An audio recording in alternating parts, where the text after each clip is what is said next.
नमस्कार। मुस्लिम समुदाय में हज यात्रा को लेकर कितनी मान्यता है, ये किसी से छिपा नहीं है। हर साल लाखों मुसलमान हज यात्रा पर जाते हैं, लेकिन कोरोना काल के दौरान नियमों में बदलाव किया गया। अब चूंकि कोरोना के मामलों में कमी आई है, लिहाजा सरकार ने भी हज यात्रा को लेकर बड़ा फैसला लिया है। अल्पसंख्यक मामलों के मंत्री मुख्तार अब्बास नकवी ने इसको लेकर फैसला लिया, जिसका ऐलान भी उन्होंने कर दिया। नकवी ने कहा कि सरकार ने हज के लिए सभी इंतजाम कर लिए हैं, लेकिन हज यात्रा को लेकर सऊदी अरब सरकार के फैसले का इंतजार किया जा रहा है। मुख्तार अब्बास नकवी ने कहा, हज यात्रा और भारत से तीर्थ यात्रा के लिए कितने लोगों को अनुमति दी जाएगी, इसका फैसला सऊदी अरब सरकार करेगी। उन्होंने कहा, मोदी सरकार के दौरान भारत से 2 लाख से ज्यादा तीर्थ यात्री हज के लिए गए हैं। कोरोना के कारण पिछले 2 साल से भारतीय हज पर नहीं जा सके। इस बार हम कोशिश कर रहे हैं, हमारी तैयारियां हैं। सऊदी सरकार को तय करना है कि हज यात्रा कब होगी और कितने लोग हिंदुस्तान से जाएंगे। सऊदी सरकार जैसे ही ये तय करेगी, हम उसके फैसले के साथ हैं। हमने अपनी तैयारियां पूरी कर ली हैं। आपको बता दें, सदन में टीएमसी के सदस्य नदीमुल हक ने इस मुद्दे को उठाया था और कहा था, कोविड के कारण पिछले 2 साल में अंतर्राष्ट्रीय हज यात्रा नहीं हुई। लोगों ने यात्रा के लिए फॉर्म भरकर जमा किए, लेकिन अल्पसंख्यक मंत्रालय की तरफ से स्थिति साफ नहीं की गई।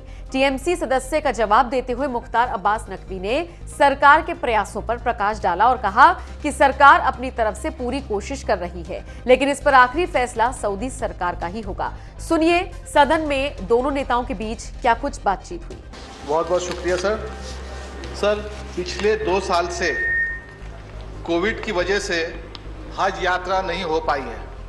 2020 और 2021 में इंटरनेशनल हज नहीं हुआ। सर, अब जब ऐसा लगता है कि हालात मामूल पर आ रहे हैं और मुझे उम्मीद है कि इस साल यात्री हज अदा कर सकेंगे, लेकिन सर ये लगातार तीसरा साल है कि आज़मीन यानी यात्री ने फॉर्म भरकर जमा कर दिया है, मगर मिनिस्ट्री ऑफ माइनॉरिटी अफेयर्स मुमा ये बताने से कासिर है कि हिंदुस्तान से हज 2022 की अदायगी होगी या नहीं। सारे लोग एक गैर यकीनी सूरत हाल के शिकार हैं सर।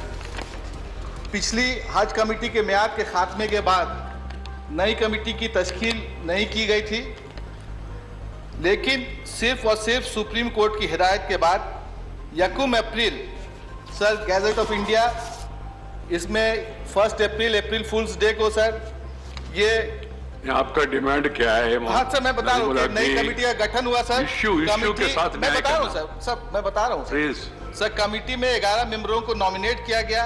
राज्यसभा से भी जफर इस्लाम साहब को नॉमिनेट किया गया सर।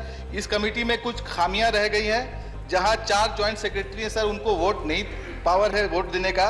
वहीं पर सर 9 मेंबर जो रियासत से, जो अलग अलग स्टेट से चुन के आते हैं, अभी तक उनका इलेक्शन बाकी है सर। आपको हज यात्रा चाहिए, ये इलेक्शन?